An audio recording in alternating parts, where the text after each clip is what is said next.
તો સરસ મજાનું સેવ પરવરનું શાક બનીને તૈયાર થઈ ગયું, તમે જોઈ શકો છો। જય શ્રી કૃષ્ણ, રાધે રાધે, જય દ્વારકાધીશ, હર હર મહાદેવ। મિત્રો, સ્વાગત છે તમારું મારા નવા બ્લોગમાં। મિત્રો, ચેનલ પર ન હોય તો સબસ્ક્રાઈબ કરજો, વિડીયો સારો લાગે તો લાઇક શેર કોમેન્ટ કરજો। તો ચાલો વિડીયોમાં બન્યા રહેજો, ફટાફટ બનાવી દઈએ જમવાનું।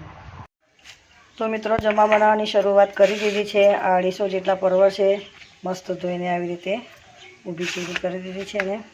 તો આજે બનાવું છું પરવરનું શાક, પણ અંદર સેવ નાખીને। તો સેવ પરવરનું શાક, 2 ઝીણી ડુંગળી સમારી છે, 1 નાનું ટામેટું, મીઠી લીમડી અને 2 લીલા મરચાં। તો ચાલો વિડીયોમાં બન્યા રહેજો, વિડીયો સારો લાગે તો લાઇક શેર કોમેન્ટ કરજો અને ચેનલ પર ન હોય તો સબસ્ક્રાઈબ કરો। 1/2 ચમચી જેટલું જીરું નાખીશું,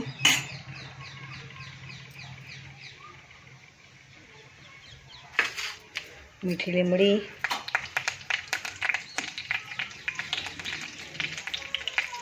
લીલા મરચાં,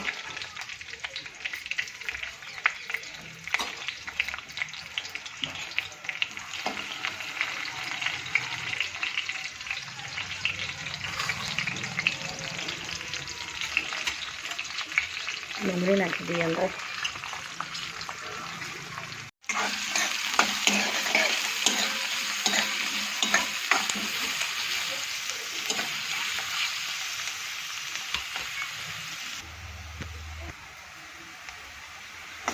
તો જો મિત્રો, ડુંગળી શેકાઈ ગઈ છે મસ્ત।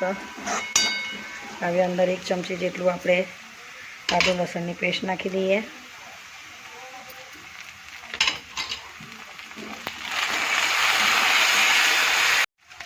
ટામેટા નાખી દઈએ,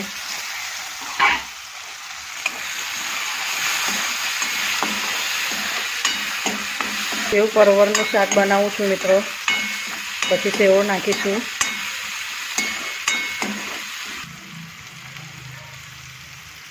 આ થોડો ગરમ મસાલો છે, ધાણા પાવડર, 1 ચમચી જેટલું લાલ મરચું અને હળદર। લીલા મરચાં નાખ્યા છે એટલે બહુ નથી નાખતી। હવે થોડું મીઠું નાખી દઈએ અંદર,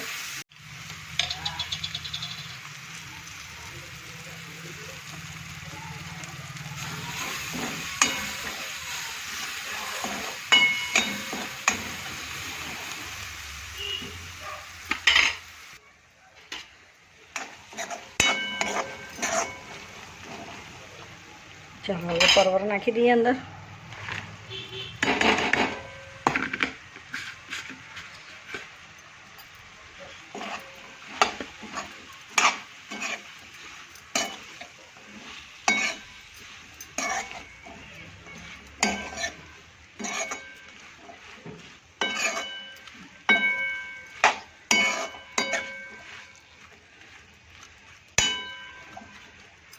મિત્રો, થોડુંક જ પાણી નાખવાનું છે, બહુ નહીં નાખવાનું।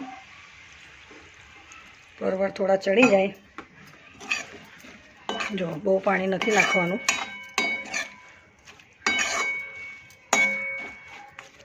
ચાલો હવે એને ઢાંકી દઈએ।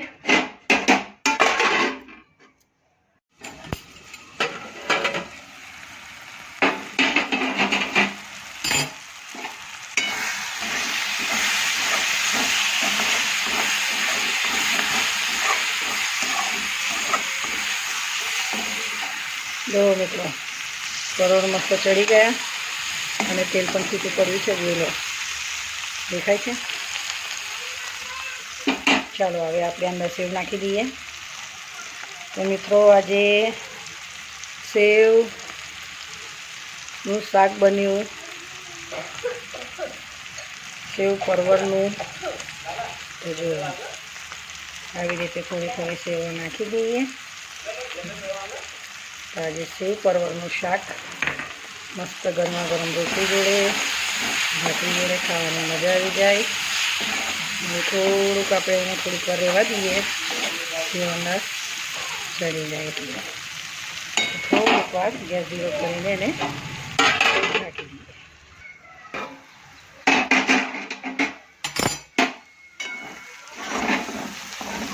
તો મિત્રો, સેવ પરવરનું શાક બનીને તૈયાર થઈ ગયું। જોઈ શકો છો તમે. તો ચાલો હવે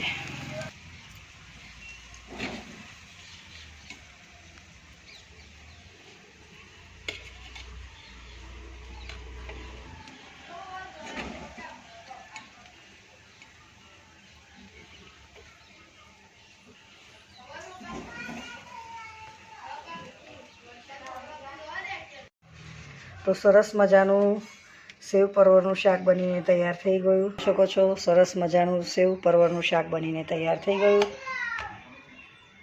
મિત્રો વિડીયો સારો લાગે તો લાઈક કરજો, શેર કરજો અને ચેનલ પર ન હોય તો સબસ્ક્રાઈબ કરવાનું ભૂલતા નહીં. જય શ્રી કૃષ્ણ, રાધે રાધે, જય દ્વારકાધીશ.